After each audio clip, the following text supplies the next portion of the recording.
गुजरातमधील आकाश जिंदल पारेख विवाहासाठी वधूच्या शोधात होता. याच दरम्यान त्याचा राणी उर्फ कोमल पांडे हिच्याशी संपर्क झाला.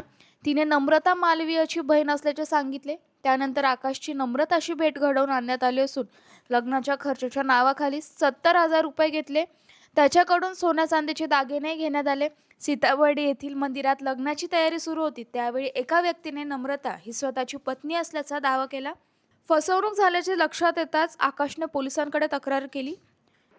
यातील जी मुख्य आरोपी आहे राणी उर्फ कोमल जितेंद्र पांडे, वय 31 वर्षे, राहणार कुकरेजा बिल्डिंग जवळ, नागपूर, जरीपटका, अशी ही महिला आहे. आणि ती महिला मेयो हॉस्पिटल परिसरामध्ये सदर फिर्यादीला भेटली आणि लग्न करून देण्याचं आमिष दाखवलं, परंतु त्या मोबदल्यामध्ये काही पैसे द्यावे लागतील अशी तिने अट पण ठेवली होती. त्या मुलीला पण जी नियोजित वधू होती, म्हणजे तिचं नाव आहे नम्रता ऋतिक मालवीय, वय 21 वर्षे, ही सुद्धा महिला ती सोबत घेऊन आली होती. परंतु फिर्यादीने असं सांगितलं की मुलीचं घर, तिचे आई वडील हे सगळे आम्हाला बघायचं आहे.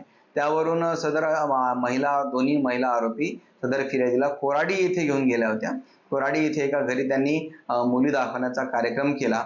त्याच्यानंतर त्यांनी सांगितले की ठीक आहे, मी लग्नासाठी तयार आहे, परंतु तुम्हाला अगोदर पैसे द्यावे लागतील, असं फिर्यादीला सांगून येताना त्यांनी ATM मधून सदर फिर्यादीला 70,000 रुपये काढायला लावले आणि 70,000 रुपये त्यांच्याकडून घेतले.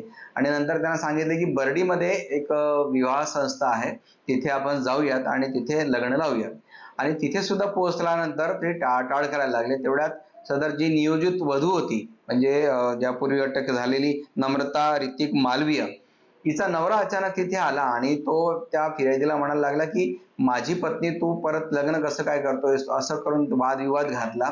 आणि सदर फिर्यादीसोबत वाद घालून तो त्याच्या पत्नीला घेऊन आणि इतर सगळ्यांनी तिथून पसार झाले.